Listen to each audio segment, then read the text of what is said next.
자, 안녕하세요. 북서영 카페 여러분. 자, 오늘은 이제 한국사 첫 강의입니다. 자, 한국사 강독은 메인 교재는 이제 정근대사는 그 한국 통론하고 그다음에 고려시대부터는 이제 심푸샘 이렇게 해서 두 권을 이제 진행을 할 거예요.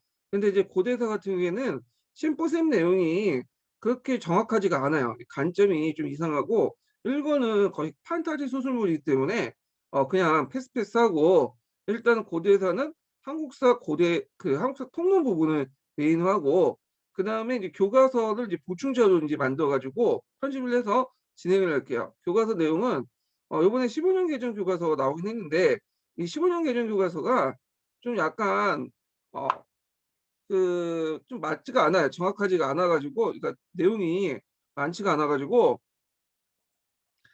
주로 이제 09년 개정 교과서도 진행을 하고요. 그다음 근현대에서 넘어가서 15년 개정 교과서 이제 진행을 할게요.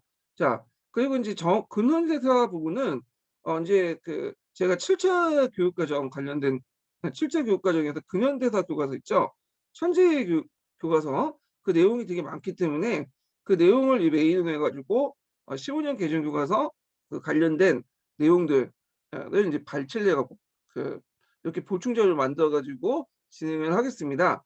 자, 그래서 이 점 이렇게 참고해 주시기 바라고요. 자, 일단 먼저 볼 게 구석기 시대를 볼게요. 구석기 시대.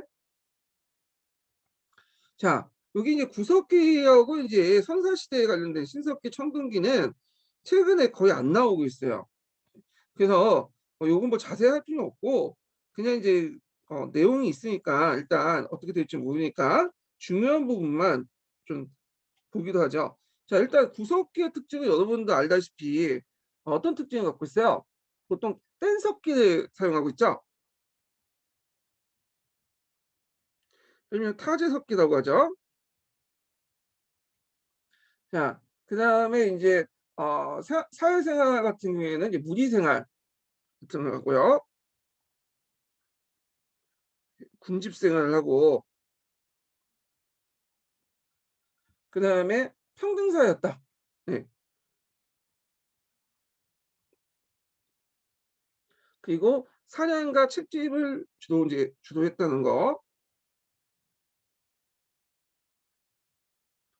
그다음에 집자리의 특징 같은 경우에는 여러분들 인제 그 막집이라든지 동물세화관을 하죠.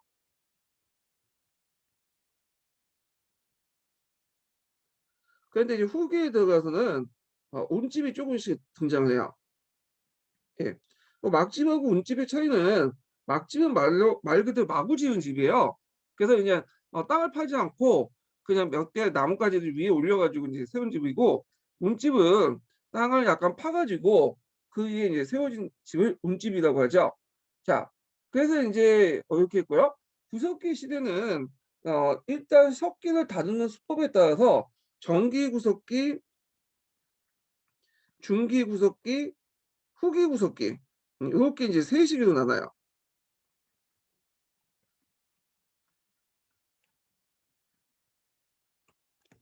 그래서 정기 구석기 같은 경우에는 한 개의 뗀석기를 여러 용도로 사용하는 거죠. 그래서 우리가 인제 집게라든지 그다음에 주먹토끼 같은 거 음 이런 것들을 인제 사용하고 있고요. 자, 중기 때에 들어가면서 쪼금씩 인제 석기가 분화돼 나가는데 이때 이제 석기의 특징은 큰 몸돌이 있으면 그 몸돌에 떼어난 격지들을 이용해요. 격지를 이용하고 그다음에 여러 용도로 이제 하나의 석기가 여러 용도로 쓰는 게 아니라 한 가지 용도로 쓰기 시작해. 그다음에 후기 이제 구석기의 특징은 쓰레기를 이용해 갖고 같은 형태의 석기를 여러 개 제작을 하는데 요때는 그 당시 격지뿐만 아니라 격지에서 또 떼어놔서 아주 가늘게 만든 그런 거를 이제 만들어 가지고 여기에서 쓰는 방식이야. 너무 얇기 때문에 주로 이제 쐐기를 이용해 가지고 석기를 제작한다. 그래서 인제 요때 들어가면 좀 더 석기가 더 전문화되기 시작하죠. 그래서 뭐 우리가 인제 생각하는 이제 흔히 쓰는 순배찌르기라든지 그다음에 찌르개, 팔맷돌, 그다음에 끌개, 밀개, 돌마치, 세기개 등등 여러 이제 석기들이 등장을 하게 돼요. 사냥용, 요리용, 공구용 이렇게 등등 해갖고 만들기 시작하고요. 그때 석기는 되게 작기 때문에 이런 석기들을 뭐라고 얘기하냐면 잔석기라고 해요. 잔석기. 그 다음에 이 너무 작기 때문에 그걸 이제 손을 잡고 사용하는 게 아니라 뭔가 이어가지고 쓰죠. 이음 도구. 그래갖고 나무라든지 이런 것을 통해서 이제 연결시켜 갖고 많이 쓰고요. 그 다음에 잔석기는 주로 어떤 그 돌로 만드냐면 흑요석을 만들어요. 흑요석. 자, 이 흑요석이 상당히 날카롭거든요. 예. 그래서 이 흑요석을 가지고 만든다. 이게 좀 기억을 해주시면 될 것 같아요. 자, 그러면 구석기 시대의 내용을 볼게요. 한국사 통로 구석기 시대 관련된 내용은 제가 이거 다 볼 필요는 없을 것 같고 중요한 내용들만 발췌독을 좀 할게요.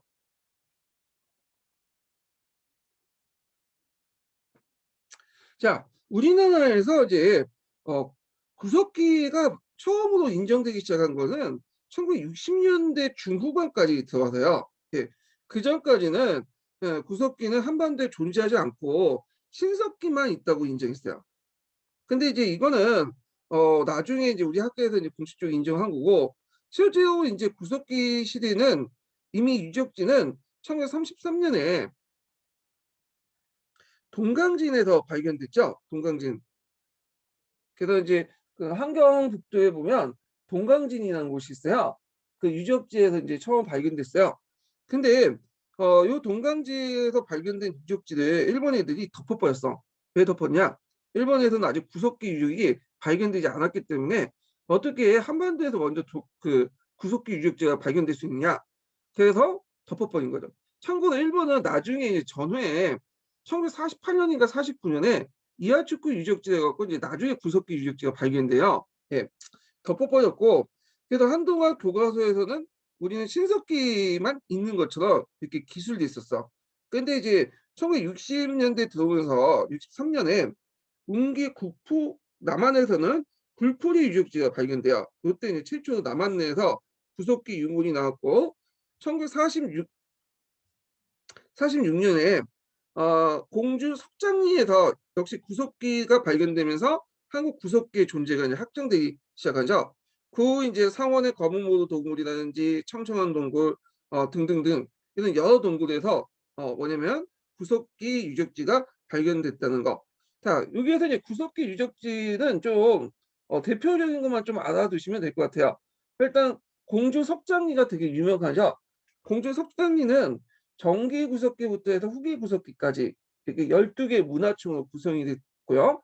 그 다음에 여기 이제 또 상원 공무모 동굴이 있어요. 아까 지금 자, 요 상원 공무모 동굴은 그 주목토끼라든지 끌개가 발견됐고, 그 다음에 이제 연천 전곡리 유적지가 있죠.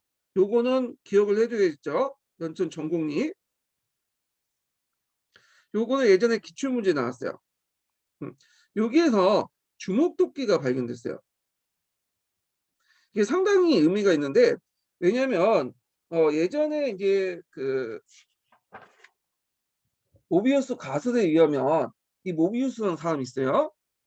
이 모비우스 그라는 사람은 찍기 문화권하고 주목토끼 문화권 두 개로 나는데, 되게 주목토끼 문화권은 인도, 중동, 아프리카, 유럽에서 발견되고, 찍기 문화권은 동남아시아, 동북아시아 뭐에 발견된다. 근데 이제 찍기 문화권하고 찍기하고 주목토끼가 비교해 보면 어느 게 더 앞서 있냐면 찍기가 보다는 주목토끼가 더 앞서 있어. 왜냐면 집게는 말 그대로 그냥 돌과 돌끼리 부닥쳐 갖고 만든 거예요. 아주 날카롭게 한 면만 깎아가지고. 근데 주목토끼는 한 손에 쥐을 만큼 딱 이게 뭐냐면 디자인을 먼저 구상을 한 다음에 만든 거죠. 그래서 이 주목토끼가 집게보다는 훨씬 더 발달된 석기 형태예요.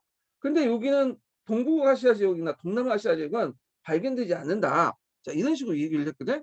근데 언제 발견됐냐? 석장리, 연천 전곡리, 아니 적곡 전곡리죠. 전곡리 유적지에서 발견이 된 거야. 그것도 아주 우연히. 그 당시 이제 거기 그 한탄강 지역에 놀러 갔던 미국 병사에 의해서 발견된 거야. 여자친구가 같이 하는데 그때 발견됐고, 그 사람이 또 뭐냐면 다행히도 예전에 대학교 때 그 석기 고고학을 전공했던 사람이야. 그러니까 이제 이 사람들은 이제 딱 보기에는 아 이게 상당히 뭐냐면 그냥 돌이 아니구나 이런 것들을 알게 되고 그다음에 서울대에 연락을 해갖고 그때 이제 서울대에서 와서 보니까 아 이게 주목토끼인 거야. 그래서 이게 이제 발견되니까 이제 곳곳에서 주목토끼가 나온 거야. 원래는 그냥 무심코 생각도 안 했던 건데 아 연천리에서 주목토끼가 발견되니까 아 이거는 뭐냐면 다른 지역도 있겠다고 찾아보니까 있는 거야. 음. 그래서 이제 연천에 가보면 그 구석기 그 뭐냐면 문화가 있어요. 구석기 그 박물관이. 그래서 이제 구석기 축제도 하고 그러는데 상당히 중요한 부분이죠. 그래서 요거 좀 기억을 해두시고 그래서 이제 요 관련된 내용이 두산에 있거든요. 기출 내용이니까 한번 볼게요. 제가 보충 자료는 그 밑에 첨부해서 올려놨으니까 인강 듣는 분들은 그걸 다운받아 보세요.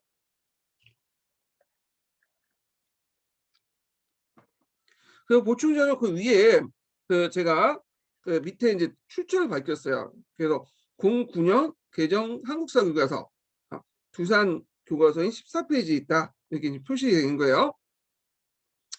자, 여기는 1977년 고고학계에서는 세계 구석기 문화를 아슈리안 주목토끼와 집게 문화권으로 나눴죠. 자, 이걸 무슨 가설이라고 하죠? 모비우스 가설이라고 하죠. 고고학자 모비우스 이름을 딴 거예요. 이 사람도 이름을 좀 외워두셔야 되겠죠? 자, 나누고 140만 전에 아프리카에서 처음 만들어진 이 아슈리안 주목토끼가 유럽, 서아시아, 인도 등지에 발견됐고 동아시아에서는 뭐만 발견됐다? 집게만 발견됐다. 이렇게 얘기를 하고 있어요. 참고로 우리가 지금 그 인류, 현생 인류는 그 뭐냐면 호모 사피엔스죠. 사피엔스. 근데 전기 구석기 때는 우리 현생 인류가 아니에요. 예전에 인류였던 호모에 속하지만 예전에 인류였던 호모 에렉투스 단기죠. 호모 에렉투스. 그래서 우리가 이제 현생 인류가 된 것은 구석기 중기 때부터야. 그러니까 이제 지금 집게라든지 주목토끼 그런 것들은 이제 사용했던 그 인류는 우리 지금 현생 인류가 아니라는 거 그거 좀 기억을 해두시고 하여튼 현생 인류든 그 전에 인류든 간에 이 호모종에 속하는 인류들은 대부분 그 기원이 어디에 나왔냐면 아프리카에서 나왔어요. 그래서 아프리카에서 건너와 가지고 아시아, 유럽으로 이제 확산됐던 그 과정을 이제 걷게 되거든요. 자, 여기에서는 그 구석기 시대보다는 동아시아가 구석기 시대부터 동아시아가 유럽보다 문화적으로 뒤떨어졌다고 여기도 생각을 깔려 있다. 서구 중심적 사고 방식이죠. 그래서 집기보다 주목토끼가 좀 더 정밀한 가공이 필요하기 때문이다. 아까 말했던 구상을 먼저 하고 석기를 이제 다듬는 방식이야. 그런데 1977년 1월 미국 하사였던 그레그 보엔이 한탄강을 걷다 우연히 이 아슈리아 주목토끼를 발견하게 되는데 이 발견은 세계 고고학상 한꺼 고고학사는 세계 고고학사는 한꺼번에 무너졌고 이 모비우스 가설이 무너졌죠. 세계 고고학 지도에 전공리가 표시되었다. 이제 전공리는 남한에서 처음으로 구석기 유적지가 발견된 공주 석장리와 함께 세계 고고학자에 꼭 보고 싶어 하는 곳이 되었다. 그래서 이제 연천 전공리에서 발견된 이 주목토끼 이거 좀 기억을 해두시고 예전에 한번 기출에 언급됐던 부분이에요. 이 부분이요. 자, 그러면 이제 관련된 또 내용을 볼게요. 한국사 통론을. 자, 거기 보면 이제 각각의 유적지의 특징들이 쭉 나오는데 요거까지는 볼 필요 없고 그냥 넘어갈게요. 중요한 부분만 발췌도 갈게요. 여기 선사시대는 거의 시험 문제 안 나오기 때문에 중요한 부분만 발췌하면서 넘어가겠습니다. 자, 쭉쭉 넘어가서 자, 몇 페이지를 보시냐면요. 구석계인들의 이제 사회 문화를 좀 볼게요. 구석계 문화. 자, 구석기인데는 아까 얘기한 뗀석기를 사용했어요. 이걸 이제 타제석기라고 하죠. 돌과 돌끼리 부닥치면서 사용했고, 그 다음에 이제 짐승과나 이런 것들을 만들어 골박기를 사용했다. 그래서 이걸 통해서 연장을 만들어 사용했는데, 그게 되게 단순하죠. 예, 이런 것들이. 그 다음에 경제생활은 초보적인 식량 채집 단계에 머물 수밖에 없고, 자, 그래서 이 간단한 영장으로 나무 열매를 따먹거나 고기잡이나 사냥으로 동물을 잡아먹기도 한다. 수렵과 채집 단계를 이제 하고 있죠. 아직까지는 그 동물이나 식물을 사육하거나 대하지 못하는 단계였고요. 자, 그러다가 이제 후기 그 구석기인들은 주로 이제 동굴이라든지 여기는 안 나왔지만 막집을 가지고 살았죠. 막집. 그러다가 이제 후기 구석기 때부터 예, 좀 더 날씨가 추워졌어요. 그래서 집터인 석장리 유적지에 기둥자리나 담자리, 하덕자리가 있어 당시 집에 기둥을 세우고 만든 움막집이 이용되기 시작해. 후기 구석기 때부터. 그래서 요때는 요리도 하고 난방도 있으면 알 수 있다. 그래서 이제 요 내용들 좀 파악을 해두시고요. 예. 자, 구석기 이제 사회 조직은 되게 단순하죠. 이 구석기 시대 때는 생산량이 낮아서 계급이 없는 평등사였어. 그리고 떠돌아다니는 무리 생활을 했고요. 그리고 이제 구석기 시대는 이건 무리 생활을 한 건 이 때문이다. 자, 무리 생활의 기전은 가족이고 그리고 관련된 여러 가족들이 집합된 무리인데 어, 이는 지역적인 자치 집단으로서 지도자는 영장자나 인지가 뛰어난 사람이 되는 것이 상례이고 아직 권력을 어, 가진 지배자가 없었다. 자, 이와 같이 구석기 시대의 사회 조직은 공동체 생활 속에 영위하는 무리 사회로서 그 권력과 지배 권력이 없는 평등 사회를 이루고 있었다. 자, 그래서 이제 요 내용들 이제 이렇게 좀 보시면 되고 그 밑에는 구석기인데 예술 활동 내용이 있어요. 각자 읽어보세요. 자, 신석기를 볼게요. 구석기와 신석기 중간에 뭐가 있었냐면 중석기라는 게 있었어요.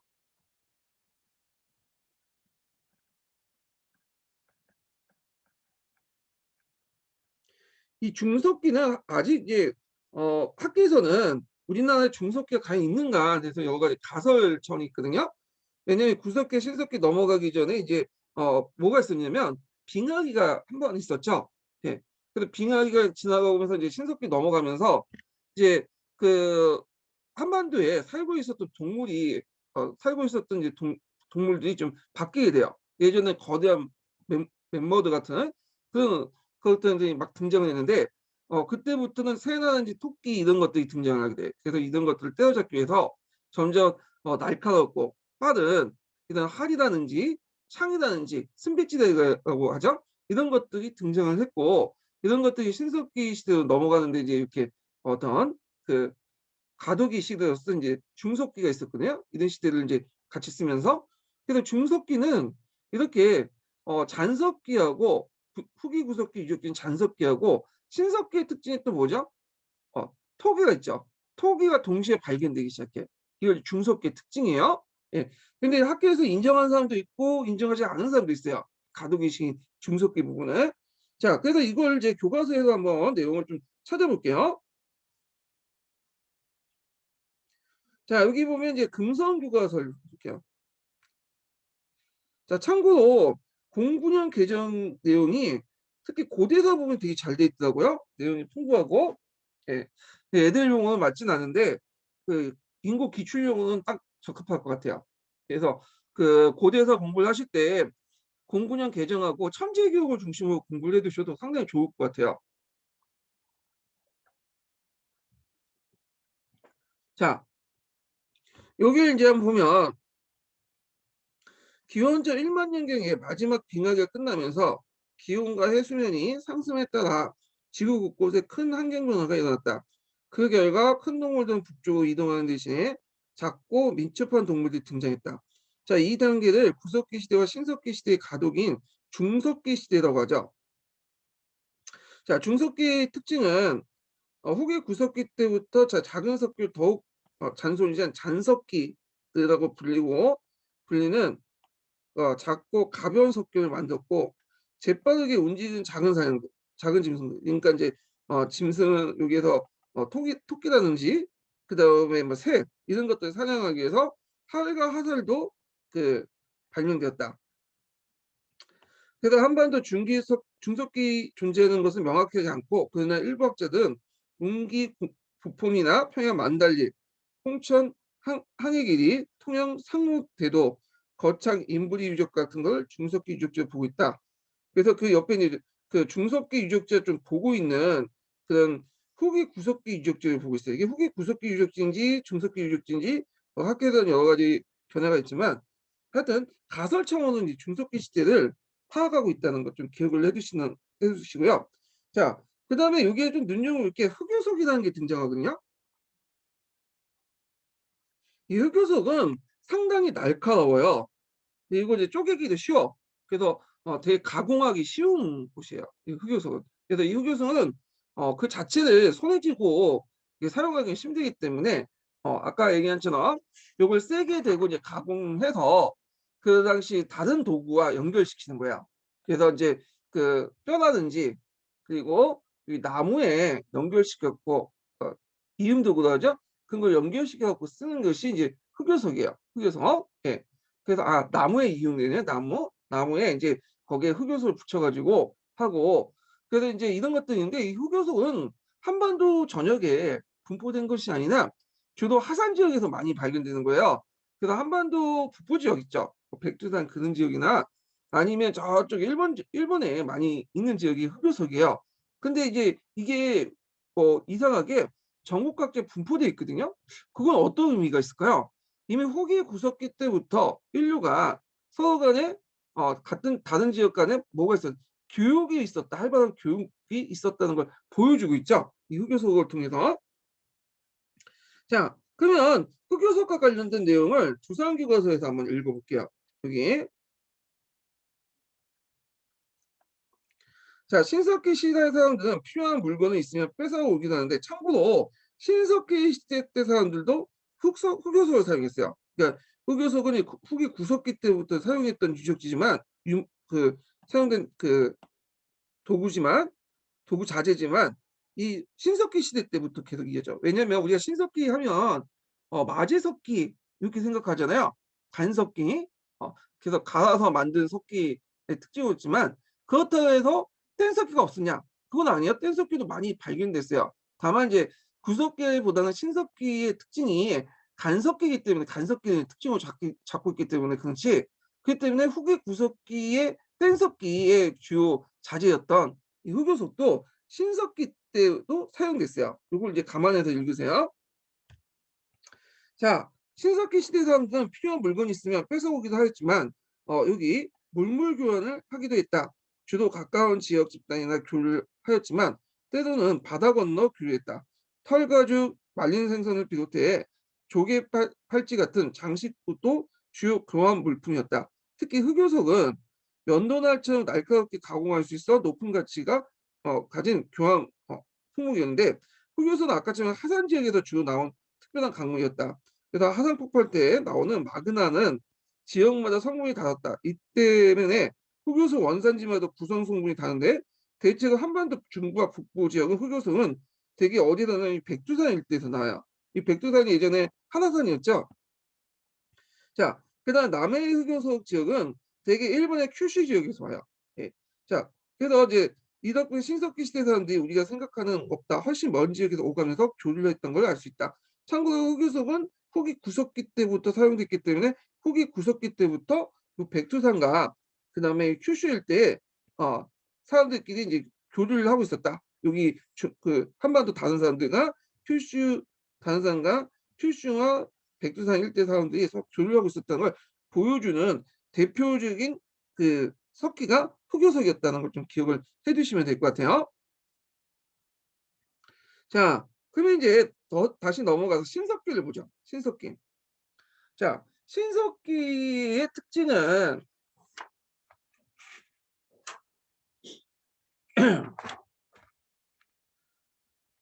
신석기의 특징은 어떤 특징을 갖고 있냐면 보통 우리가 이제 세계사 교과서에서 신석기 하면 거주하고 정착이죠.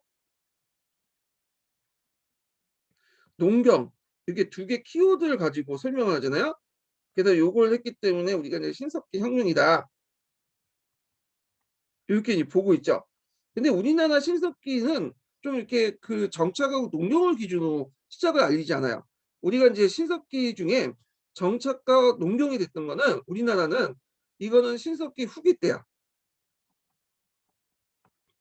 그 예전에 한번 기출에도 언급됐었죠. 신석기 후기 때부터 우리가 정착 농경을 했고 그전에는 구석기인들이 했던 그 이동 생활과 그다음에 이제 우리가 하는 수렵 채집 생활이 그대로 이어졌어요. 그리고 신석기 후기에 가서야 이제 정착하고 농경을 하기 시작해. 예. 그런데 우리는 왜 신석기를 이렇게 이제 BC 8000년부터 이렇게 기준을 나눠서 나누냐? 길게는 이제 만 년이죠. 예. 그걸 이제 뭐 때문에 그러냐면 우리나라 신석기는 토기 사용을 가지고 얘기해요. 토기 사용.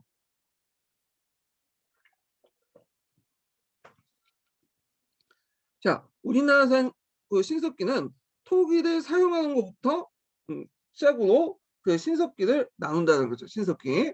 음. 그래서 이제 이게 좀 특징이야. 그래서 이제 우리가 이제 토기를 사용하기 시작한 것이 대개 빙하 시대가 끝나는 1만 년부터 학자마다 좀 견해가 달라요. BC 80세기, 8000년까지 이렇게 이제 보고 있어요. 그래서 이제 그 최근 제주도 고산리 유적지에서 풀을 짓이겨 넣은 흔적을 가진 토기가 발견됐는데 이게 이제 상한이 매서기 때문에 기원전 한 8000년? 요 정도예요. 그래서 여기까지는 이제 보고 있는데 교과서의 관점이에요. 예. 물론 학자마다 조금씩 다른 게 있어요. 그리고 토기도 보통 우리가 이제 신석기 토기 같은 경우에는 대표적인 토기가 빗살무늬 토기라고 이제 알려졌잖아요. 근데 이 빗살무늬 토기가 갑자기 신석기 시대 때 나온 건 아니고요. 이거는 이제 나중에 신석기 중기 정도 나와요. 그래서 BC 3500년 정도에 그 빗살무늬 토기들이 등장을 하고 그전에는 이제 신석기 초기 때는 좀 선줄무늬 토기라든지 그다음에 윤기문 토기라든지 납작 미토기라든지 그다음에 눌련치기 문토기라든지 등등 이런 것들이 나타난다는 거. 그래서 빗살무늬 토기는 신석기 중기 때부터 조금씩 나타나서 전국적으로 이렇게 분포되기 시작해. 이게 아마 서해안 지역에서 신석기 전기인가 3500년경에 뭐냐면 좀 나타났다가 이게 이제 중기 때 전국의 해안가 강가에서 이런 빗살무늬 토기들이 발견이 되거든요. 그래서 이제 뭐 시베리아에서 전파됐다는 설도 있고 우리나라 자생설이 있는데 여러분들 빗살무늬 토기는 다 아실 거예요. 예. 그래서 이제 빗살무늬 토기는 수렵 체질에 맞게 딱 설계돼 있어요. 그 안에 딱 꼽아가지고 그 밑에 있는 강가나 모래에 딱 꼽을 수 있도록 이제 만든 게 빗살무늬 토기야. 그래서 거기에서 이제 빗살무늬 토기를 통해서 식량을 저장을 하거나 삶아 먹거나 이렇게 쪄 먹거나 그럴 수가 있죠. 자, 근데 우리가 이제 뭐 비싼 모니터기와 있고 뭐 신석기 시대 때 어떤 유적지 유물리는 그렇게 중요한 건 아니고요. 예, 이런 특징을 갖고 있다. 이런 것만 좀 알아두시면 될 것 같아요. 자, 그럼 신석기의 특징을 가장 개략적으로 한번 말하면 일단 간석기를 사용했고요. 그래서 간석기는 여러분들 이제 그 마제석기라고 하죠. 예, 갈아서 만드는 석기 이런 것들인데 그렇다고 해서 이제 뭐냐면 뗀석기를 사용한 것도 아니에요. 뗀석기를 아예 사용하지 않았던 것도 아니에요. 같이 사용했어요. 그다음에 제일 중요한 토기를 사용했다. 그래서 이제 저장과 요리의 수단으로서 토기를 사용했고 신석기인들은 주로 어디에 분포했냐면 해안이나 강가에 분포했어요. 네. 그래서 이제 후기 때부터는 정착 생활을 이제 하기 시작했고 그다음에 어디에 거주했냐면 약간 땅을 파서 만든 운집에 거주를 했죠. 예. 그리고 이제 옷을 만들 수 있는 기술도 가지고 있어서 방적술이라고 하죠. 그래서 이제 신석기 유적지의 대표적인 유물로서 대표적인 게 가락바퀴하고 그다음 뼈마늘 이런 것들을 이제 들 수가 있죠. 자, 그래서 이제 요 내용들 좀 기억을 해두시고 그러면 신석기 관련된 내용 한번 읽어볼게요. 여기서요. 중석기는 아까쯤 했으니까 좀 넘어가고 자 신석기 시대 때는 되게 이제 학자마다 여기는 BC 6000년으로 되는데 최근에 이제 상한이 좀 올라갔어요. 제주 고상리 유적지가 발견돼서 그래서 BC 8000년 그러니까 지금부터 만 년 전이죠. 이렇게 좀 보고 있고 그 다음에 이제 신석기 유물의 특징은 간석기와 토기의 출현이라고 할 수 있다. 특히 우리나라 같은 경우에 토기의 출현을 가지고 신석기의 출발점을 삼고 있죠. 자, 그리고 이제 구석기인들은 뗀석기만 제작하는데 신석기인들은 돌을 갈아서 보다 정교에 맞는 간석기를 사용하기 시작했다. 석기는 신석기 시대에 들어와서 처음으로 뗀석기가 주요였으나 뒤를 가면서 점점 간석기가 많아졌다. 그래서 뗀석기와 간석기를 같이 사용하고 있다. 좀 기억을 해두시면 되고요. 자, 그다음에 한국의 신석기 시대 때 진흙을 빚어서 붓을 구워 만든 토기를 사용하게 되는데 그만큼 이 토기 제육은 그만큼 인지가 발달했다는 걸 보여주고 있고 그 안에 음식물이나 물을 담아서 저장할 수 있어서 그 생활의 편리를 가져오게 됐다. 그래서 이제 그 신석기 특히 토기는 그 무늬와 모양의 특징에 따라서 제작인들의 문화 계통을 나타난 신석기 시대의 연관은 주요 유물로 여겨지고 있다. 그래갖고 이제 여기에서 신석기 시대를 나눌 때 이 토기를 가지고 나눠요. 그래서 크게 세 시기로 나누는데 1기, 2기, 3기 이렇게 나눠요. 그래서 전기 구석기 같은 경우에는 고아시아족, 그다음에 이제 중기 구석기 또 고아시아족인데 이때 이제 빗살 무늬 토기가 좀 더 발전돼서 일반화됐고요. 그다음 후기 구석기 유적지를 통구수족 이렇게 해갖고 이렇게 나눠. 전기 구석기 그 유적지를 선줄물토기, 그다음에 중기는 빗살물토기, 그다음 후기 같은 경우에는 번영줄물토기, 체문토기라고 하죠. 자, 그렇게 이제 나누는데 요런 이제 그 신석기 시대의 토기 변화에 따라 민족 이동이 같이 이루어졌다라는 그런 견해에 이 신석기 그 한국사 통론의 견해는 최근 학계에도 거의 인정하지 않고 있어요. 예, 이런 거는. 예, 그래서 우리가 굳이 인정하지 않은 견해를 볼 필요는 없겠죠. 그래서 이게 이제 좀 넘어갈게요. 이 부분은요. 중요한 것도 아니고 시험 문제 나올 가능성이 없기 때문에 쭉쭉 넘어가고 자 그러면 이제 몇 페이지 보시냐면 어, 뒤에 넘어가서 37페이지 보세요. 37페이지 신석기인데 생활을 볼게요. 자, 신석기인데 특징은 자 유물상어 토기 및 간석기 출현과 함께 경제생활에서는 구석기 시대에 저급한 수업 체제에서 벗어나 농경과 목축이나 식량 생산을 시작한 건 보통이다. 자 여기에서 이제 주의할 것은 우리나라의 농경과 목축은 그 언제부터 시작했다? 이건 후기 때부터 정착되면서 시작됐어요. 이게 좀 기억을 해주시면 돼요. 자, 그 내용이 뒤에 나오죠. 구석기 시대에는 이동생활하면서 사냥, 고기잡이 그리고 채집 위주로 했지만 신석기 시대는 농경과 목축을 시작하면서 정착생활을 하게 됐다. 그러나 한국의 신석기인들은 처음에는 그대로 채집생활을 하다가 신석기 시대 후기에 와서야 농경생활을 시작했음을 나타나고 있다. 그래서 이제 신석기 시대의 전기, 중기, 구석기 사람들 내용이 두 번째 단락이 나와 있는데 이들이 이제 하는 거는 거의 대부분 그 구속기인데와 비슷해. 예. 그래서 이제 있고 그 다음에 이제 신석기 후기 때부터 볼게요.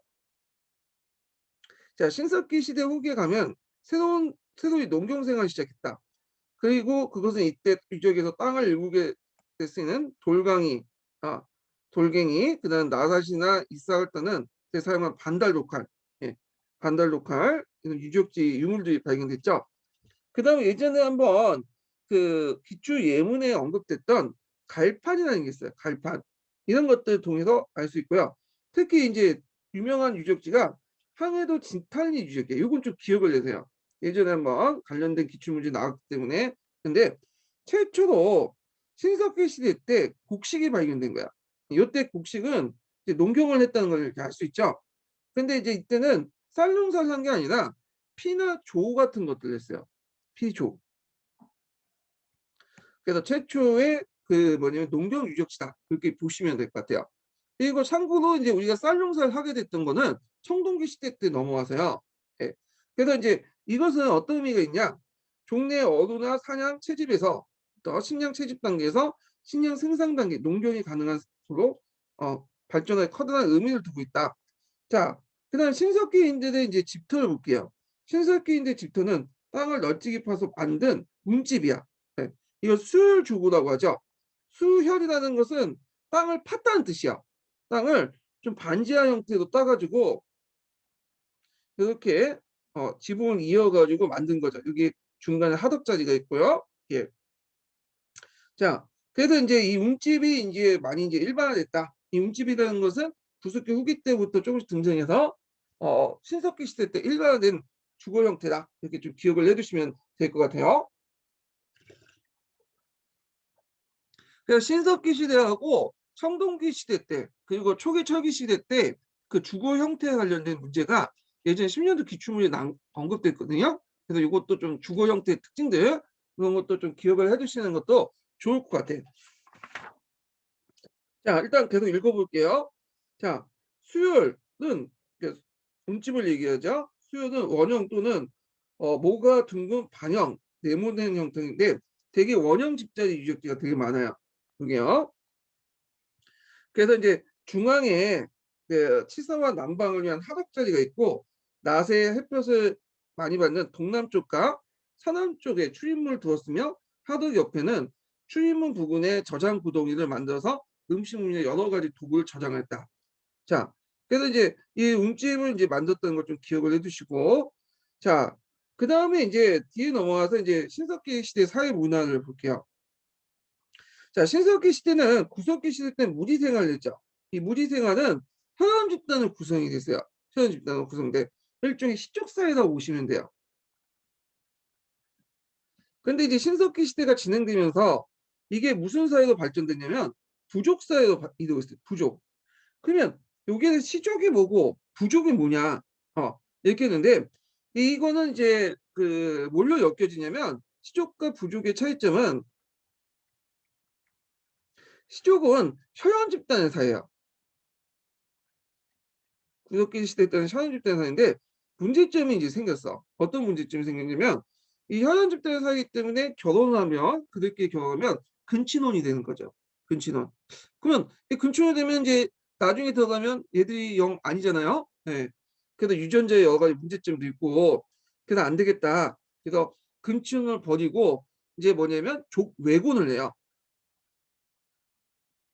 족외곤은 뭐냐면 자기 시족에서 벗어나서 다른 옆에 있는 그 다른 현원 집단 있죠? 다른 현원 집단과 조개혼을 하기 시작해. 그래서 인척 관계를 맺는 거죠.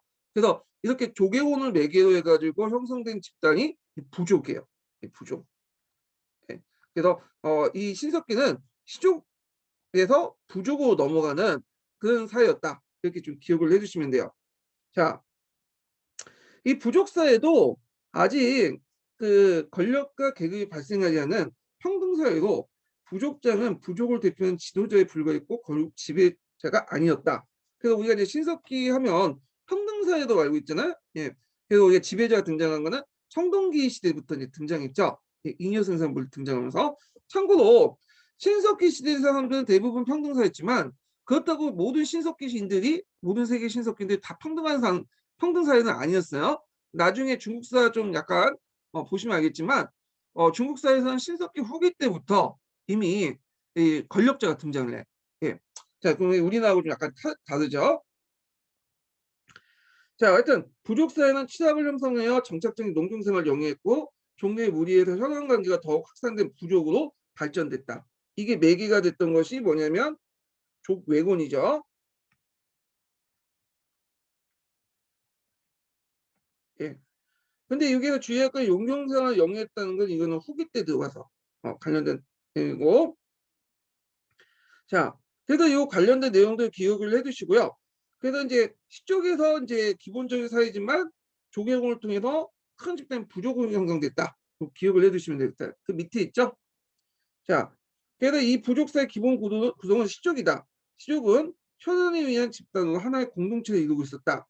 자, 그렇지만 이게 이제 나중에 여러 가지 문제점이 등장하기 때문에 근친혼 같은 여러 가지 문제점이 있기 때문에 점차 다른 시족과 조개군을 통해서 보다 큰 집단인 부족으로 형성됐다. 이렇게 좀 기억을 해주시면 될 것 같아요. 자, 그 다음에 이제 그 신석기인들의 신앙 형태를 볼게요. 신석기인들의 신앙 형태는 아주 그냥 뭐랄까요 원시적이야. 우리가 이제 알고 있는 애니미즘, 샤머니즘, 토테니즘 그런 것들이죠. 되게 이제 예미니즘을 바탕으로 해서 샤머니즘과 토테니즘 확대된 건데 여기 애니미즘이 제일 기본적이라고 보시면 돼요. 자, 그래서 이 신석기인들은 신앙을 보면 첫 번째로 보는 게 애니미즘이야. 자, 이들은 산이나 물에 같은 물과 같은 곳의 모든 자연물이나 청동, 번개 같은 자연현상에 영원히 머물러 있던 예니미즘을 신앙을 가지고 있다.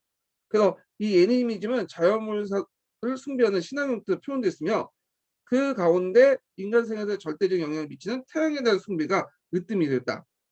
자, 그 다음에 이제 신석기의 이제 또 두 번째는 샤머니즘이죠. 네. 이거는 이제 인간과 영혼 사이에 주술사가 있어요. 그래서 이런 것들을 이제 그 인정하는 샤머니즘이죠. 일종의 우리가 하면 빙의 같은 거 있죠. 빙의. 예. 자, 또한 신석기인들은 샤머니즘을 이제 그 믿었는데, 그래서 이제 내용을 볼게요. 신석기인들은 사람이 죽어도 그 영혼이 없어지지 않는다는 영혼 불면 사상을 가지고 있어요.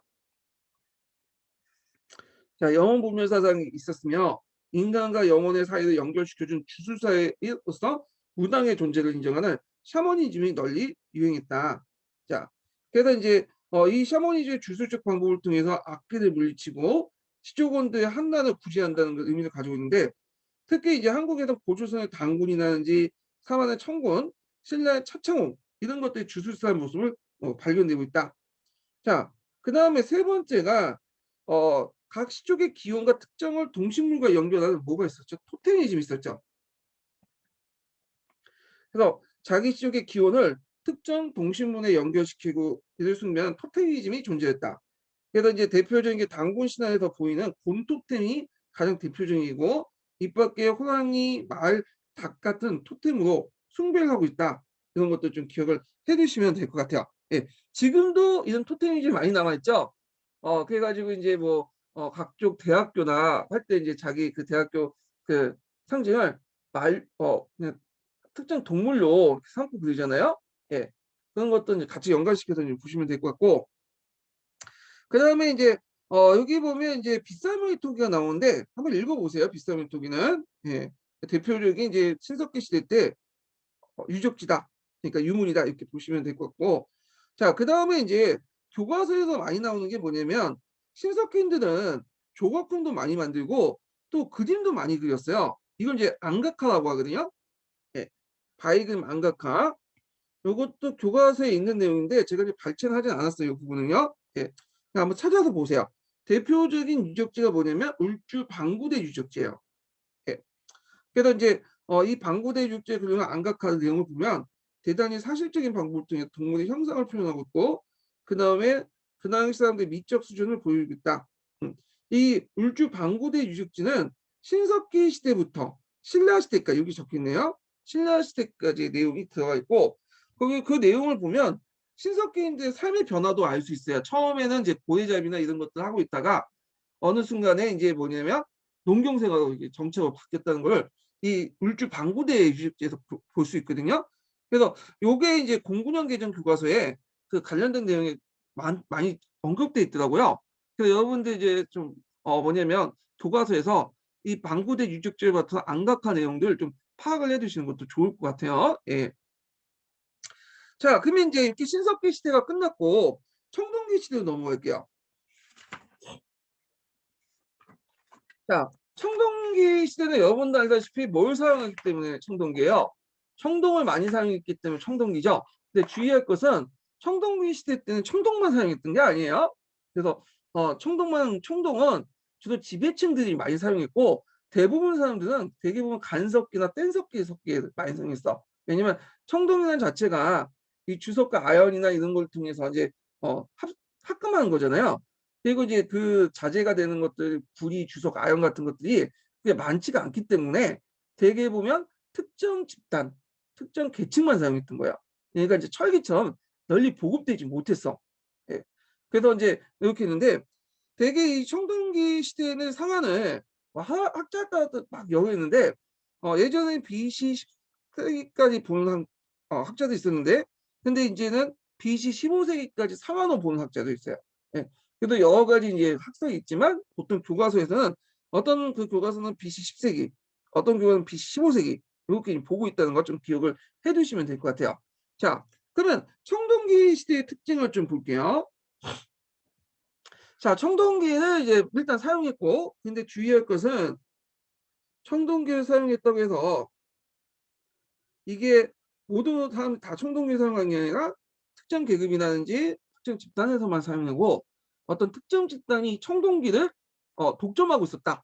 네, 이것도 같이 기억을 해주세요.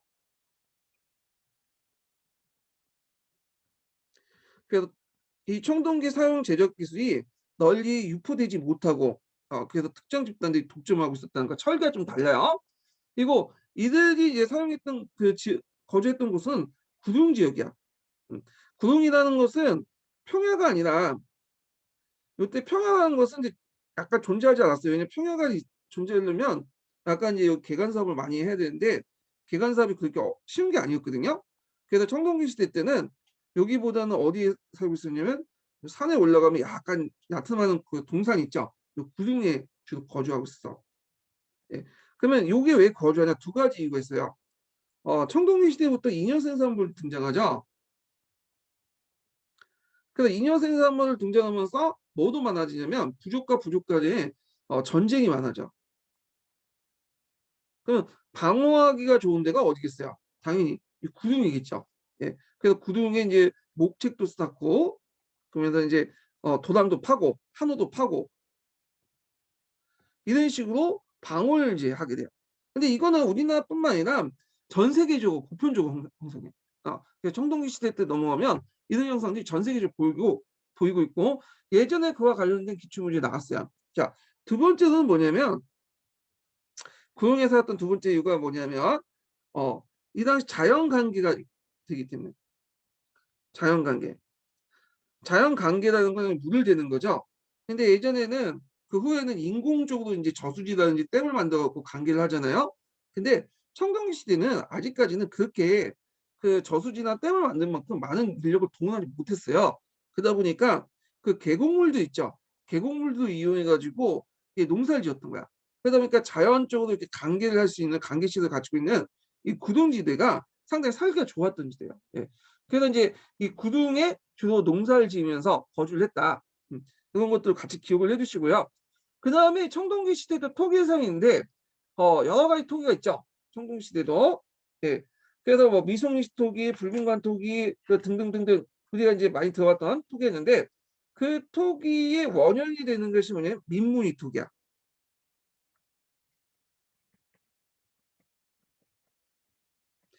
민무늬 토기가 되게 뭐냐면 무늬가 없는 토기를 민무늬 토기라 하죠.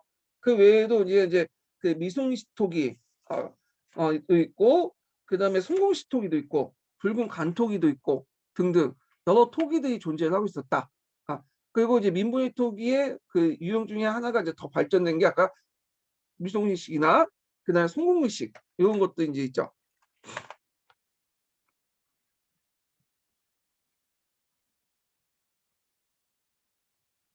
이게 좀 발전된 거예요. 번영된 거고 미송리 씨는 이제 고조선과 관련돼 있죠. 이 고조선의 영향력을 알 수 있는 거고 성공리 지역 같은 경우는 부여 지역이죠. 예. 그래서 주로 남한 지역 그 지역이나 이 송공식 토지가 어디까지 발견되면 일본까지 발견돼요. 일본 큐슈 일대. 그래갖고 송공리 토기를 가지고 있는 집단이 일본에 건너갔다. 그래도 영향을 미쳤다고 이제 알 수가 있어요. 예. 자, 이런 토기들이 대표적인 토기고요. 자, 그 다음에 또 하나는 이제 농업 생산력이 이제 발달됐다.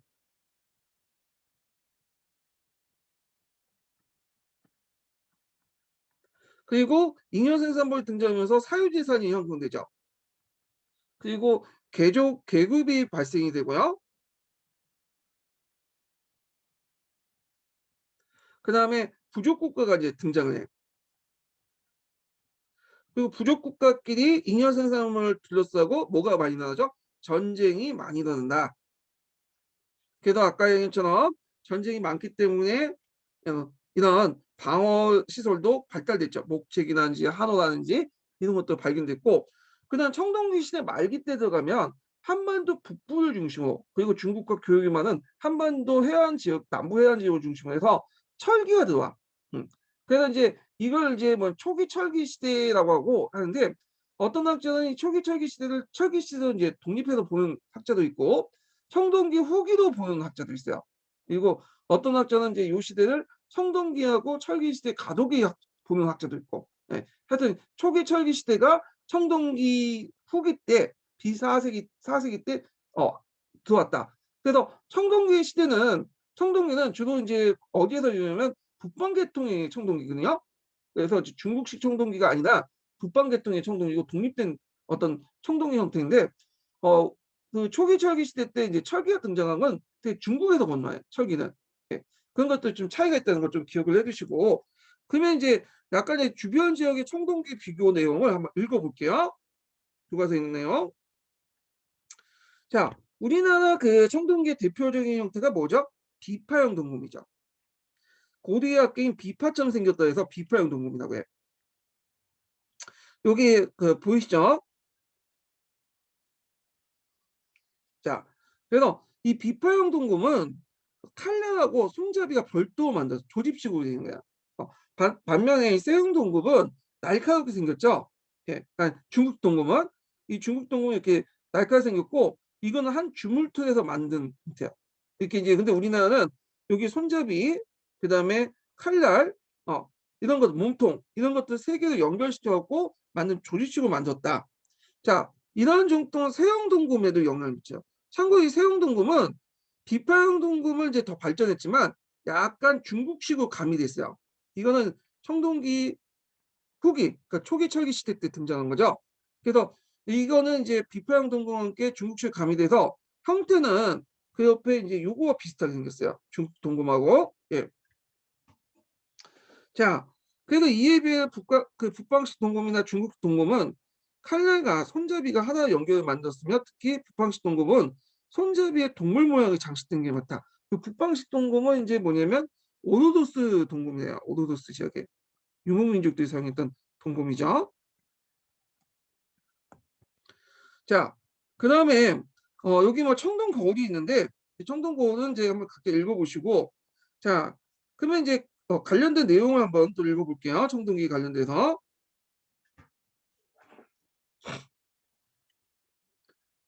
청동기는 구리의 주석이 10% 이상 만든 합금으로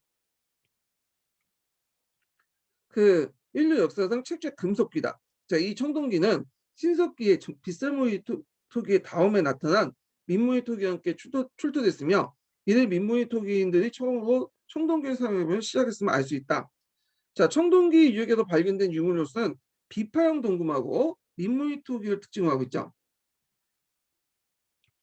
그래서 이 비파형 동금은 중국의 동부지방과 한반도 남부 출토해서 있고 이 동부 지역은 만주 지역이에요. 예전에는 이제 선사 고대 시대 때는 이 만주 지역이 동북 지역이 우리나라 조상들의 어떤 활동 무대이기도 하죠. 그래서 중국과 다른 그런 동금을 갖고 있고 약간 북방식 동금, 오르도스 동금이라고 하죠.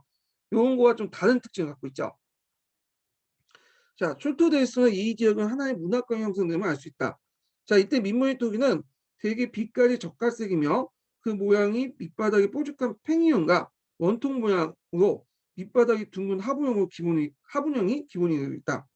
자, 그 다음에 이제 빗살무늬 토기에서 민무늬 토기의 그 교체를 종족의 교체로 생각하는 사람도 있는데 뭐 고아시아족에서 뭐 예맥 쪽으로 보고 있다. 근데 이게 하나의 설이에요. 넘어갈게요.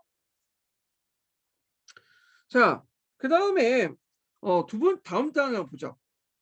자, 거기 두 번째 단락을 보면 비파형 동금하고 그 당시 이제 거친 무늬 거울 이런 것들이 등장을 해요. 자, 그래서 이제 그 비파형 동금 우리나라 청동기 문화의 특징은 그냥 비파형 동금과 그 다음에 거친 무늬 거울로 이렇게 대변하고 있죠. 그래서 이 두 가지로 이제 보고 있고, 그리고 이제 이게 이제 좀 발달돼서 한국식으로 변형된 것이 세형 동금이야. 세형동금은 주로 이제 한반도 일대, 주로 그 대동강 유역에서 발견되죠.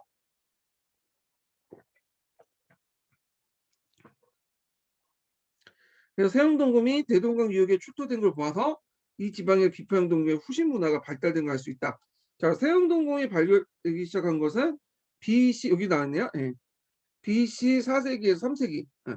그러니까 이제 여기는 철기 시대가 이제 철기 북방 청천강 유역 청천강 이북 지역에서 철기가 들어온 시기와 거의 일치해요. 그래서 학자들은 이걸 자, 철기 시대와 일치하기 때문에 자, 이걸 초기 철기 시대라고 하죠. 그리고 나중에 얘기했지만 고조선의 중심지 이동설과 또 관련돼 있어요. 자, 이건 좀 이따 얘기할게요. 자, 그래서 이제 요때는 중국계 철기함께 출토되므로 이때 대동강 유역의 요령 지방의 북방계 철동기 문화가 새로운 중국계 문화와 혼합된 한국의 독특한 청동기 문화가 형성됐음을 알 수 있다. 그래서 세형동금은 앞에서 언급한 좀 비파형 동금의 어떤 특징도 갖고 있지만 모양 자체가 중국식 동검의 모양을 좀 갖고 있어요. 이 세형동금 자체가. 예. 자, 그래서 후기 청동기 문화 이게 이제 초기 철기 시대와 이제 연결된다고 했죠. 후기 청동기 문화는 세형동금과 함께 어떤 변화도 일어났냐면 거칠무늬 거울에서 잔무늬 거울로 동반해. 그래서 이 거칠무늬 거울은 거기에 이제 무늬가 되게 조잡했는데 이 잔무늬 거울은 점점 세밀해지죠. 예. 그리고 이제 처음에 한국식 세형동에 보이는 한국화 요소가 있지만 뒤에 가서는 명도전 같은 것들이 보이고 그다음에 철제 이기, 그러니까 철제를 사용한 여러 가지 무기, 널무덤 이런 같은 중국적 문화 요소가 이제 청동기 후기, 그러니까 초기 철기 시대부터 등장해요. 중국과 교류가 하는데요. 자, 여기에서 이제 명도전이라는 것은 이거는 제나라, 연나라의 그 뭐냐면 합해죠. 그만큼 중국과 교류가 많았다는 거고, 그다음에 철제 무기 같은 경우에는 BC 4세기 때부터 등장했는데 우리나라 철제 그 철기는 청천강 이북 지역에 등장해요. 그래서 한반도 남쪽 지역이나 예, 그래서 중국과 교류만 나는 한반도 남해안 지역에 출토하죠. 그래갖고 이제 근데 중국식 철기예요. 여기는. 그리고 우리나라에서 이제 철기가 본격화된 지역은 어떤 시기죠? BC 1세기죠. 이만조선이 이렇게 건국된. 자, 그다음에 널무덤이라고 하는데 널무덤을 이제 토강모라고 해요. 토강모. 이 널무덤은 우리가 이제 매장할 때 우리 지금 화장을 주로 하긴 하는데 예전에 매장을 할 때 어떤 식으로 했냐면 일단 땅을 파고 여기다 가를 집어넣고 여기다 봉봉을 만드는 식으로 하죠. 자, 이런 식으로 매장을 했어요. 이런 것들. 이걸 널무덤이라고 해요. 토강로.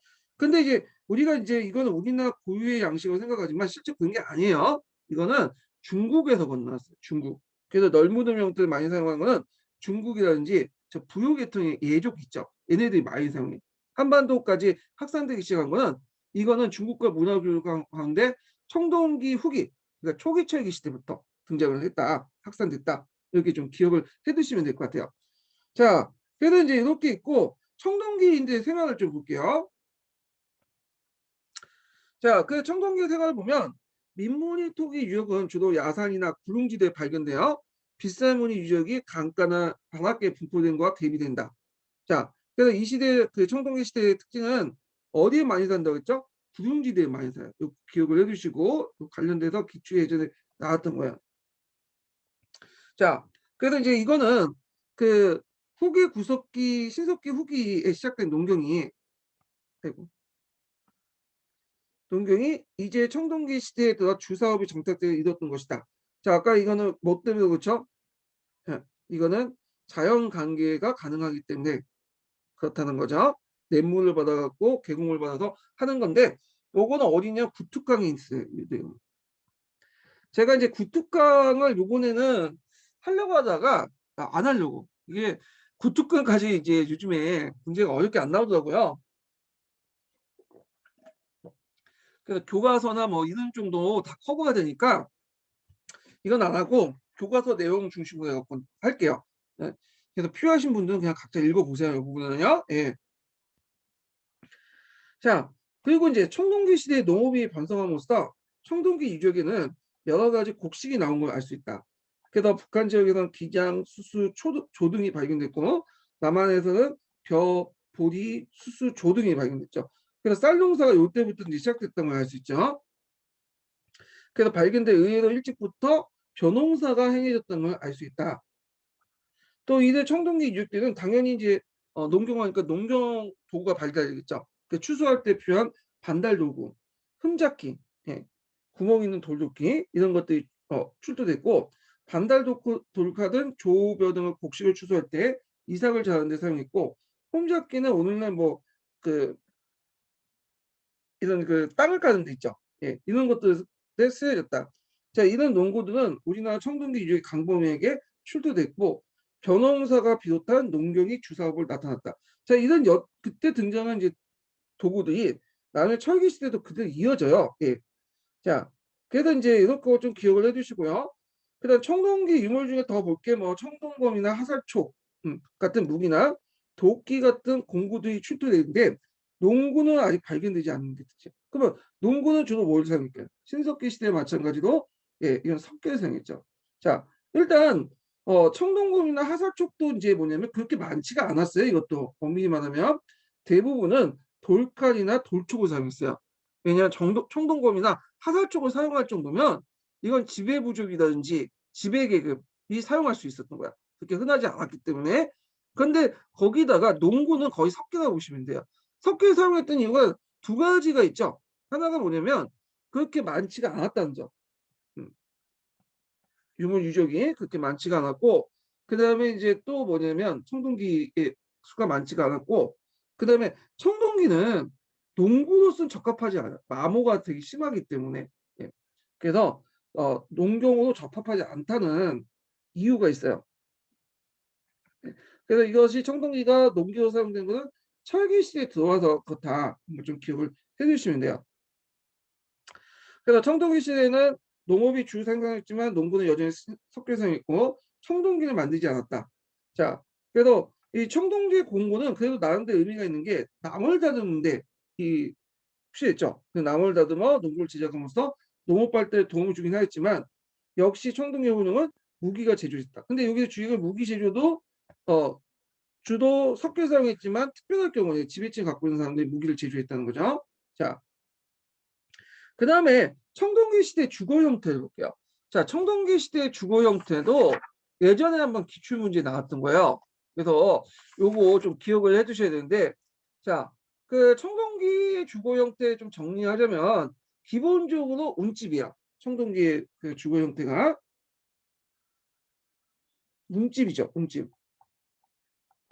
그리고 두 가지 운집이 있죠. 원형 운집과 방형 운집, 장방형이라고 하죠. 아니면 방형 형태가 있는데 어디가 주냐면 원형보다는 방형이 주요. 원형보다는 방형이 주고. 근데 예전에 이제 그 청동기 중에 원형 유적지가 나왔어. 이 송곡리 유적지가 나왔죠. 이 송곡리 유적지는 대표적인 청동기 유적지 중에 하나인데 이 송곡리 유적지도 방형 유적지가 많아요. 그 지금 원형도 있어. 원형은 초기 때 있었고 방형은 후기 때 있었는데 아마 이제 그 전쟁 도중에 원형 집단이 유적지를 갖고 있는 그 부족하고 반영 집단의 유적지를 갖고 있는 집단들이 둘이 싸웠나 봐요. 초창기 때는 주인이 원형 집단이었는데 나중에 방형 집단이 유적지로 바뀌면서 이제 주인이 바뀐 것 같아요. 네. 그래서 예전에 원형 집단에 관련된 성공리 유적지가 나왔다는 걸 좀 기억을 해두시고, 자, 그리고 이제 신석기 시대 운집에 의해서 땅이 파는 깊이가 얇아졌어요. 그래서 좀 더 지상 가옥화됐어. 운집은 운집인데 지상 가옥화 시켰다. 그리고 이제 주거지 규모를 보면 일부 일조제 가족용으로 사용했고요. 그 다음에 배삼인수의 어떤 측량 구조를 가지고 있죠. 요거 예전에 시험 문제 나왔죠. 그 다음에 주거 위에도 뭐가 발견되면 창고라든지 그 다음에 공동 작업장은 여러 가지 섞이라든지 이런 것들을 만드는 곳이죠. 그 다음 공공 의식 장소. 자, 이런 것도 발견돼. 그래서 창고가 발견됐다는 것은 잉여 생산물 통제하는 그런 사람들이 존재를 하고 있다는 거야. 예. 그러면서 이거는 뭘 발견됐냐? 뭘 반영하고 있냐? 사회조직이나 그리고 사회조직이나 계층의 분화를 반영하고 있다. 계급의 분화. 자, 이런 것들이 특징을 가지고 있다는 걸 좀 기억을 해두시고요. 예전에 송곡리형 집터 유형도 나왔기 때문에 한번 관련된 기출문제 분석 내용을 찾아보세요. 제가 예전에 그 관련된 내용들 적어놨거든요. 예. 한번 이제 읽어볼게요. 자, 청동기 시대의 주거 형태는 신석기 시대 마찬가지로 되게 운집이었지만 이때부터 이제 운집은 신석기에 비해서 보다 발달된 형태였다. 그래서 운집의 그 깊이가 점점 얇아져 지상 가옥에 가까워졌고요.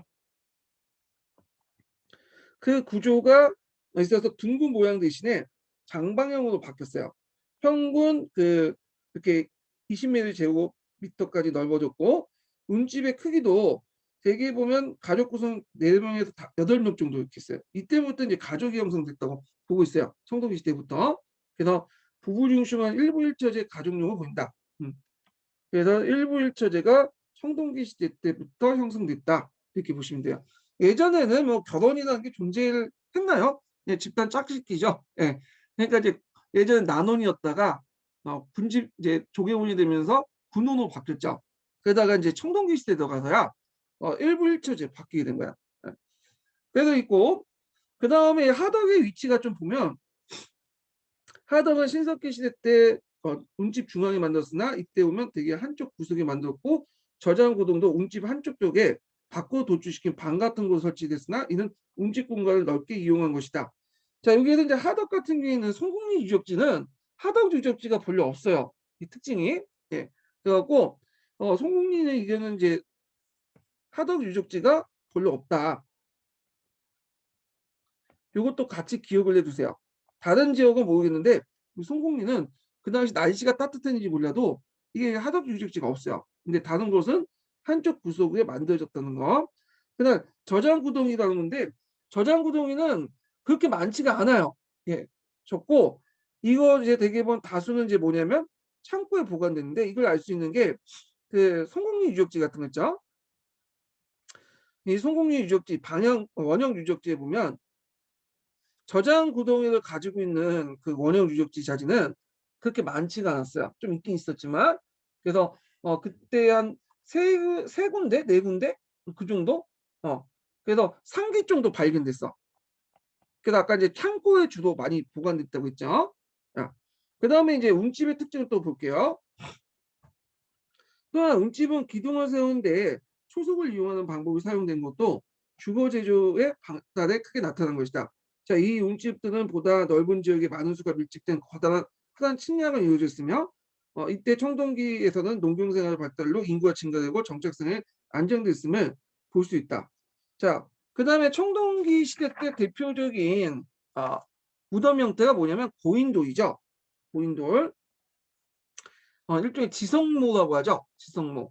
그래서 이 고인돌은 뭐 여러 학계의 견해가 있지만 대개 이제 지배층의 족장의 지배자의 족장의 무덤으로 보고 있어요. 또 가족모로 보는데 계급 발생을 알 수 있죠. 계급 발생을 알 수 있다. 그리고 그 안에는 청동제 유물이 발견돼 비파형 동굴 같은 지역에 따라 탁자식, 그다음 개석식, 기반식 이게 세 가지 형태가 되는데 우리가 뭐 그거 왜 그냥 넘어갈 수 있는 부분이에요. 그것이 복잡해지니까 세 가지 형태가 있다.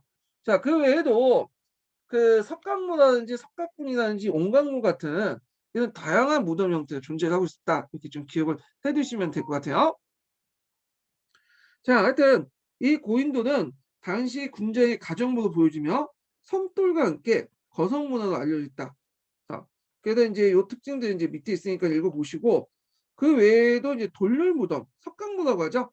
그래서 이 돌률무덤은 땅을 파고 이제 그 넌을 만드는데 간을 만드는데 이걸 뭘로 만들었냐면 돌로 만들었어. 그래서 이제 있고 이것은 지하의 판석으로 상장 모양의 석각을 만들어 시체를 매장하는 무덤이고요. 매우 드물긴 하지만 청동기 시대 거로 보이는 돌무지 무덤이나 동무덤이 있다. 자, 여기에서 돌무지 무덤하고 동무덤을 이제 보면 이 동무지 무덤은 청동기 시대가 아니라 이제 초기 철기 시대부터 본격적으로 등장해요. 자, 요거는 주로 맥족이 사용했던 무덤이죠. 그래서 그 당시 압록강 유역 지역에 맥족이 많이 살고 있었는데 고구려인들의 대부분 구성이 맥족이죠. 요 맥족이 사용했던 무덤이 돌무지 무덤, 적석촌이라고 하죠. 그래갖고 땅을 파지 않고 그 위에다 시체를 넣고 그 위에다 돌을 쌓는 형태야. 예. 그래서 이 돌무지 무덤이 더 발전돼서 우리가 이제 아는 왕릉권 무덤이 계단식 돌무지 무덤이나 이런 거 더 발전되고 동무덤은 옥무덤이라고 하죠. 옥강목 이렇게 하죠.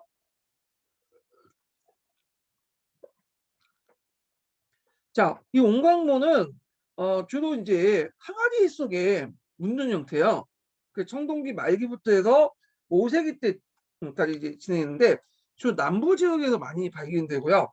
이게 원래 목적이 뭐냐면 어린이가 죽었을 때, 아기가 죽었을 때 맞는 그 목적이야. 온강모 목적이. 근데 나주 영산강 지역에서는 원래 그 무덤이 작은데 이 온강모가 작거든요. 근데 되게 큰 온강모가 발견돼요. 그래서 나주 영산강 유역 지역에는 상당히 큰 온강모가 발견되기 때문에 그래서 이 지역에서는 온강모가 일종의 지배자들이 묻는 무덤으로 보고 있어. 그래서 이 온강모를 사용했던 나주 영산강 지역의 그 세력권이 따로 백제를 중심으로 만의 어떤 세력권과 좀 별개로 보고 있죠. 그래서 이 지역은 나중에 근초고항 때 그 지역이 장악되고 나중에 완전히 이제 백제의 영향으로 들어간 거는 6세기 이후로 이제 보고 있거든요. 예. 그래서 6세기 이전까지는 아직 백제의 영향이 강하지 못했기 때문에 온강모가 남아있다가 6세기 이후부터는 백제의 영향이 강해지면서 백제의 영향에 따라서 돌방무덤, 불식 돌방무덤이 등장을 해요. 예.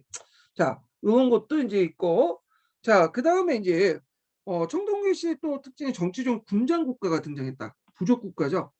이게 이제 용어가 군장 국가다, 부족 국가 뭐 등등 있는데, 아, 뭐 이거 우리가 용어까지 다 기억할 그 논쟁까지 알 필요 없죠. 그냥 부족 국가 보시면 돼요.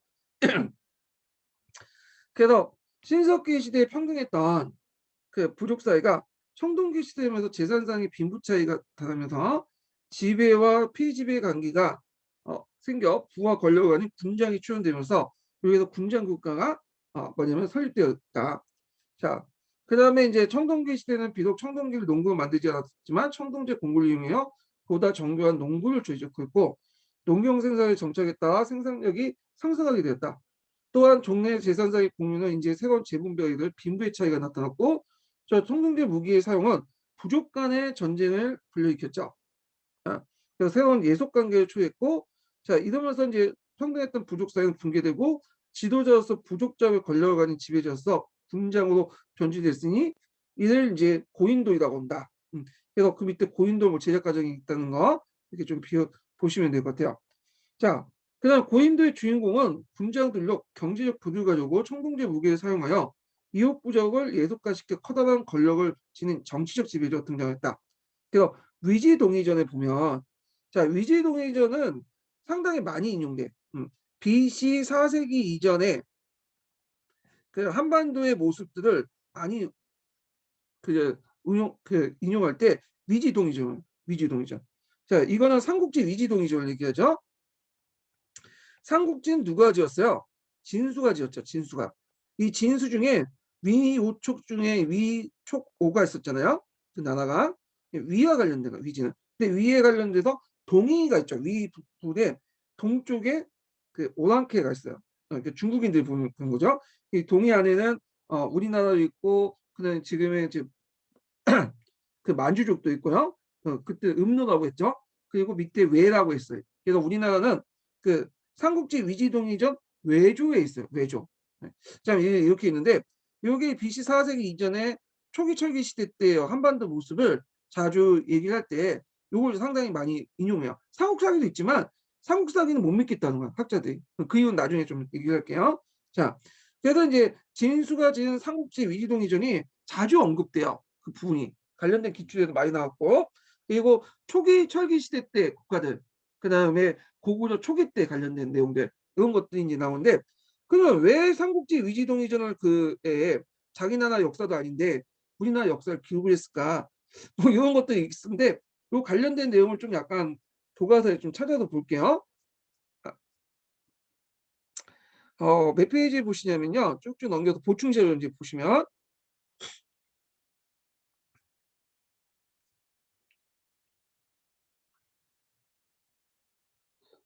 잠깐만요. 네, 보충 자료 올려놨는데 적어놨어요. 여기 있네요. 보충 자료 10페이지 보세요. 자 삼국지 위서동의전, 위지동의전이 나오죠. 자, 삼국지는 중국 진촉의 진수가 지은 위촉 5 삼국의 역사서다. 삼국지 위서는 당시 중국 동북부 지역의 민족대 역사가 부록 좀 붙어 있는데 우리나라에 대한 기록도 있는 가장 오래된 중국 역사서로 사마천이 쓴 사기다. 그러니까 이제 삼국지 위지동의전도 있고 사기도 있어요. 사기. 근데 이 사기는 고조선과 관련된 내용이 있어요. 왜냐하면 이제 한 무제 때 고조선을 공격했잖아요. 그래서 고조선 관련된 기록이 있어요. 자, 하지만 사기는 한 무제 고조선 공격과 관련된 기사가 주로 쓰고 있다. 반면에 삼국의 위서 동의전은 3세기 중엽 이전 우리나라의 정치, 제도, 습속, 문물 및 중국과 교류된 광범위한 기록을 보여주고 있는데, 자, 이때는 삼국지는 삼국사기와 함께 3세기 중엽까지 우리나라 고대 사회 기본사료를 할 수 있다. 자, 근데 이 삼국지는 삼국사기보다 좀 높게 평가되는 게 뭐냐면, 이 진수가 썼던 삼국지는 좀 시기적으로 그 동시대인들이야. 1차 사료 성격을 갖고 있죠. 근데 이 삼국사기는 김보식이 쓴 거야. 예. 그래서 나중에 만들어진 거야. 그 후에 1000년 이상 걸려서 이제 뒤에 있는 거. 2차 사료죠. 그래서 뭐 학자마다 견해가 다르지만 대개 학자들은 BC 4세기, 여기 3세기 중엽대인데 4세기까지는 삼국지 위지동 이전 기록을 주로 믿고 있어요. 왜냐면 삼국사기 초기 기록이 그렇게 뭐냐면 정확한 게 없어요. 여기 보면 후대 기사 내용을 위에다 끊어가고 쓰는 것도 있고 연표도 안 맞는 것도 있고 그래요. 예. 자, 그래서 이제 있는데 그렇다고 해서 삼국지 위지동의전이 문제가 없는 건 아니냐? 맞나? 왜냐하면 삼국지 위지동의전 안에서도 오류가 좀 있어. 오히려 삼국사기 내용이 더 뭐냐면 정확한 내용도 있어요. 이게 예전에 한번 기출에 언급됐던 부분인데, 그래서 이제 또 삼국지 위지동의전은 중국인들 입장에 쓴 거죠. 예. 그래서 자기들이 필요한 것들만 쓴 거예요. 자기들 외교 관계라든지 경제 관계에서 필요한 내용들 썼기 때문에 중국인들 입장에서 본 거야. 그런 것들을 좀 고려해서 봐야 돼. 이런 것들. 그리고 아무리 그 동시대에 썼다고 해도 중국인들이 진수가 직접 가서 뭐 동의 그 당시 사람들 보고 쓴 게 아니고 얘네도 건너 건너 쓴 거잖아요. 그렇기 때문에 좀 왜곡이 있을 수 있고 잘못된 내용도 있어. 예. 이런 것도 이제 같이 봐두셔야 된다. 예. 이런 것도 기억을 해두시고요. 자, 그래서 이제 삼국지 위시동의전의 내용을 보면 그 지배자를 군장이라고 하였고, 그리고 그 지배하는 속을 국이라고 해서 군장국가를 볼 수 있다. 자, 이 군장국가는 평등한 부족 사회에서 정복적인 그 영토국가인 초기국가 넘어가는 중간 단계를 거치고 있다. 예. 그 군장은 권력을 가진 정치적 지배라는 점에서 국가 형태의 시초라고 할 수 있고, 따라서 옛 기록엔 국이라고 표현됐지만 뒤에 왕이라고 칭한 정식 국가이기까지는 못하고 있다. 예. 그래서 이제 그 여러 가지 이제 군장이 호칭돼 있죠. 이건 좀 뒤에 얘기하겠지만, 자, 그래서 이제 이렇게 있고, 그 다음부터는 이제 뭐냐면 고조선부터 해가지고 우리가 이제 초기 국가였던 뭐 부여, 고구려, 옥저, 동해, 사만 이런 내용들이 쭉 나와요. 예. 그래서 이제 요 내용도 있는데, 요거는 좀 쉬었다 할게요. 요거는요. 이제 끝나기 전에 제가 인증번호 하나, 첫 번째 인증번호 알려드릴게요. 첫 번째 인증번호는 35번이에요. 첫 번째 인증번호 35번입니다.